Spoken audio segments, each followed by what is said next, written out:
Exam start ചെയ്യുമ്പോൾ approximately 30 ദിവസമാണ് നിങ്ങളുടെ മുന്നിലുള്ളത്. അതുകൊണ്ടാണ് ഒരു 30 days പ്ലാൻ എന്നുള്ള രീതിയിൽ നമ്മൾ സ്ട്രക്ചർ ചെയ്തിരിക്കുന്നത്. 30 ദിവസം എന്ന് പറഞ്ഞു കഴിഞ്ഞാൽ നിങ്ങളുടെ കയ്യിൽ ഏകദേശം 4 ആഴ്ച, അതായത് ഏകദേശം ഒരു 28 ദിവസമാണ് നിങ്ങൾക്ക് സ്ട്രിക്ട്ലി എക്സാമിന് വേണ്ടി പ്രിപ്പയർ ചെയ്യാനായിട്ടുണ്ടായിരിക്കുക. കാരണം എന്താണ്, 29-30 ദിവസങ്ങളിലൊക്കെ നിങ്ങൾ ട്രാവലിംഗ് ആയിരിക്കും അല്ലെ, എക്സാം അറ്റൻഡ് ചെയ്യുന്നു. മാർച്ച് 16 തീയതി പരീക്ഷയുള്ള കുട്ടികൾ എന്ത് ചെയ്യേണ്ടി വരും, ട്രാവൽ ചെയ്യേണ്ടി വരും. അപ്പോൾ അതിന്റെ പുറകെ പോകേണ്ടി വരും. അപ്പോൾ അത് നോക്കി വെക്കുക.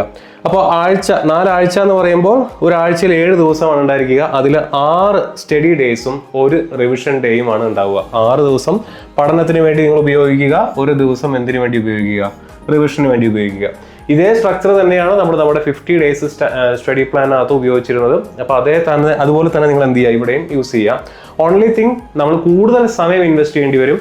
ടോപ്പിക്കുകൾ മാക്സിമം എന്ത് ചെയ്യേണ്ടി വരും, ഏറ്റവും ഇമ്പോർട്ടൻ്റ് ആയിട്ടുള്ള ടോപ്പിക്കുകളിലേക്ക് ചുരുങ്ങേണ്ടി വരും. മാക്സിമം എഫിഷ്യൻ്റ് ആയിട്ട് സ്മാർട്ടായിട്ട് നിങ്ങൾ വർക്ക് ചെയ്യേണ്ടി വരും. അത് മാത്രമാണ് ഈ 30 days പ്ലാനിലേക്ക് വരുമ്പോൾ നിങ്ങൾ ഒരു ശ്രദ്ധിക്കേണ്ട കാര്യം എന്ന് പറഞ്ഞു കഴിഞ്ഞാൽ.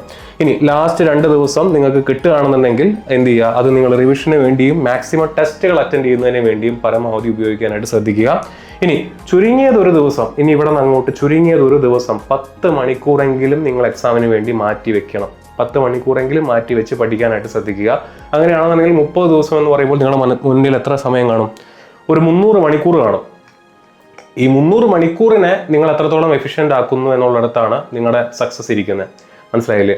30 ദിവസം എന്നുള്ളതിനെ പകരം നിങ്ങൾ ഇതിനെ കാണേണ്ടത് 300 മണിക്കൂർ, 300 hours എന്നാണ്. ആ 300 hoursനെ എഫക്റ്റീവായിട്ട് എന്ത് ചെയ്യുക, ഡിവൈഡ് ചെയ്യുക, വ്യക്തമായിട്ട് പ്ലാൻ ചെയ്യുക, ആ രീതിയിൽ തന്നെ മുന്നോട്ട് പോവുക.